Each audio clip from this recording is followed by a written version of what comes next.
Merci, shalom peuple de Dieu. Mbote Nabana Nanzambe Nyoso, Zolanda Biso partout. Et c'est moi bien votre serviteur, votre pasteur Cédric Lusinga. Na Lingomba, il y a tabernacle de Dieu, Oezo Kambama, à mon papa, le révérend pasteur Freddy Mapouya, que j'ai salué aussi en passant. Merci. Tu es l'issue sous l'élo afin de partager l'Iloba Nzambe. L'élo Tokolobela à ce qui concerne les dieux de toutes possibilités. C'est ça le thème. O Tokoye Bako décortiquer na mokola lelo les dieux de toutes possibilités. Bien aimé, les hommes de Dieu, Toza Makabo, Oyo Nzambe apesi pas na libota, parce que ce côté na Bible, au quoi qu'on remarqué la première fois Nzamba bengi Moïse a mati likolangomba. Nzamba zopesa Moïse tablette afin que Moïse amemela banda Israël lokola mobeko et salisa bango. Moment Moïse aza likolangomba awanase na mabele Pharaon plutôt Aaron atikalaki na bana Israël et la Bible dit ayebaki kosala vodor afin que Israël bakomaki kogumba mela vodor wana.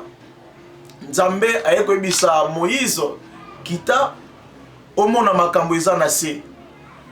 Malgré azalaki na tablette na maboko, mais lorsque Moïse azokita na musika Moïse amoni comment peuple de Dieu baza ko adorer vodor, la Bible dit Moïse abwakaki tablette quoi qui na se pe panzanaki.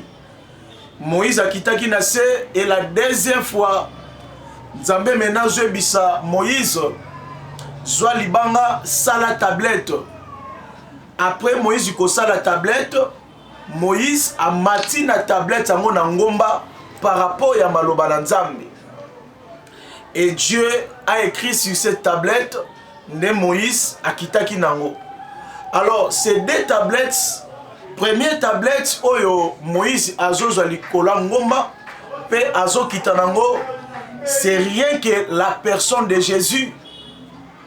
Oyo azouta na ngomba, oyo azouta epai na papa. Azokita wapi, azokita awana se. Rien que pour appeler sa vie. Mobeko elingaki pe sa vie, malheureusement epesa ki vite.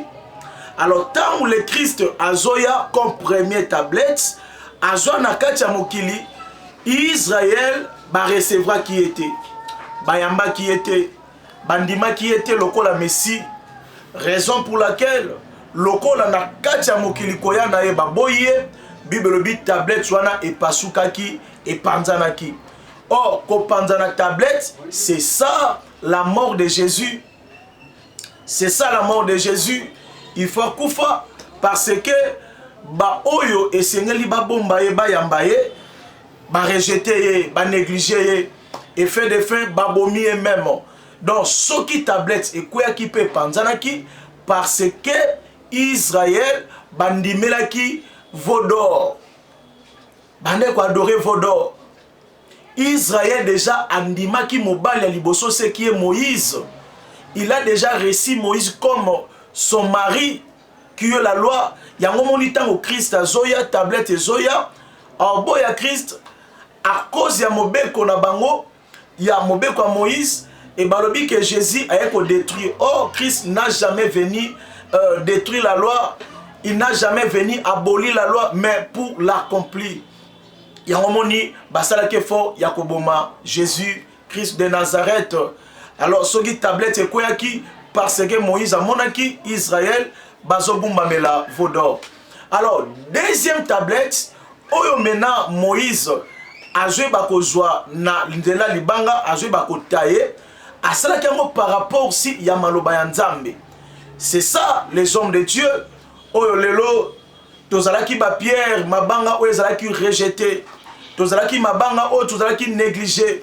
Mais à travers nos papas oyo tobengaka le père spirituel na likabo nzamba tie kat na bango. Ils nous ont pris, biso, ils nous ont taillé, façonné biso, caractère familial, défaut, yabomoto, salisi biso ne lobana nzambe. Et Bible bina Ephésiens chapitre 4, a zui bango, a memi bango na likolo, pe a sali bango badon. Étant monté au ciel, et il les a fait les dons, rien que pour le peuple de Dieu. Donc, je ne sais pas ce qui te comprend des pensées. Pierre Taillé, c'est ça. Oui, Zali Bongo, Bisso, Banana Nzambe, tout cela qui rejeté, négligé. Dieu nous a pris dans le péché. Dieu nous a lavé par la force de son sang qui avait coulé sur la crâne. A Zubisso, a Komisi Bisso, Basalinaï. Il nous a monté dans les cieux. D'en haut, c'est ça, tablette, ils ont maintenant. Na Ngomba, na Moïse. Après avoir combattu na Ngomba, tablette Nzamba comme bien aimé un homme de Dieu, aza moto yo Nzambe atie bon Nzambe kati na ye. Aza moto atie nguya kati na ye. Aza moto yo aza na ba possibilité no son Nzamba atie kati na ye. Et tablette ko kitana c'est ça maintenant biso basali na Nzambe oyo to izana kati ya mokili awa rien que pour donner la parole de Dieu, rien que pour donner l'instruction, rien que pour donner l'éducation aux enfants de Dieu à travers la parole de Dieu. Parce que la Bible dit, écriture est utile pour corriger, pour éduquer et pour instruire. C'est ça, mon neno basali nanzambe, tozo sala lelo. Alors, tant que tozo le sur le Dieu de toutes possibilités.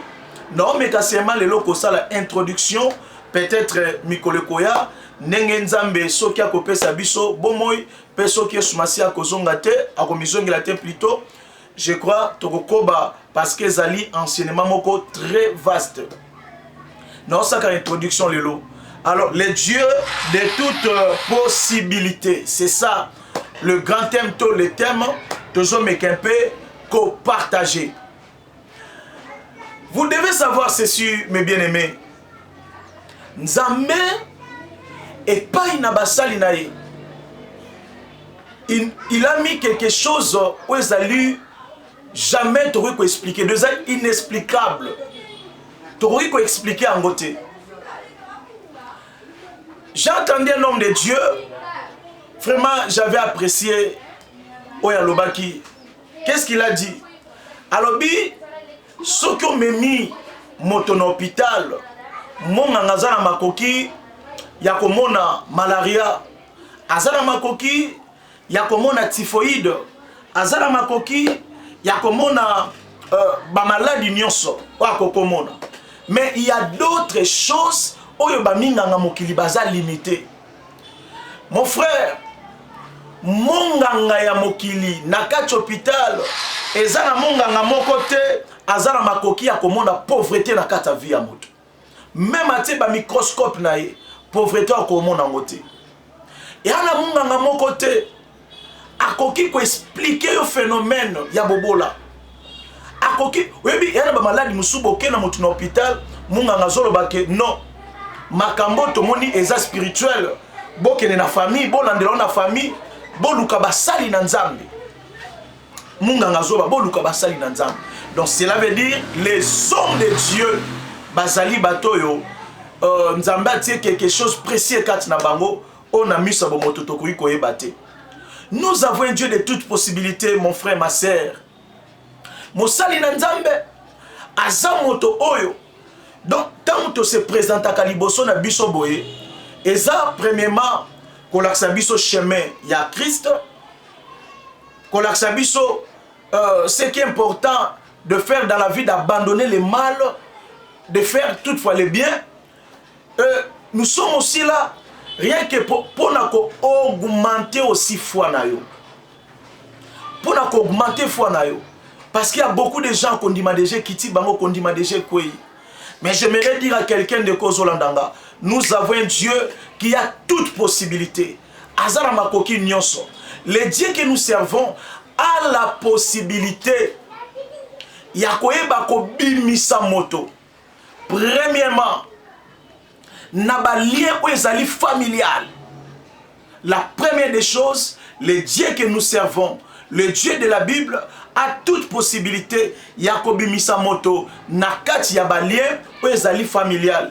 Lisons la parole de Dieu dans le livre de Genèse, chapitre 12, du verset 1er, qui nous a fait. Yokanenge Bibelobi. Genèse, chapitre 12, le verset 1er, Tozosukana 3e. La Bible dit ceci. L'Éternel dit à Abraham, va-t'en de ton pays, de ta patrie et de la maison de ton père. Dans le pays que je montrerai, je ferai de toi une grande nation et je te bénirai. Je rendrai ton nom grand et tu seras une source de bénédiction. Je bénirai ceux qui te béniront et je maudirai ceux qui te maudiront. Et toutes les familles de la terre seront bénies en toi. Voyez? Yokama kambonzamba zolo bepa ya Abraham. Awazana mu Abraham nana komi Abraham te. Nzamba zolo bana Abraham boy. Abi, la première des choses que tu dois faire, tu dois quitter la maison de ton père.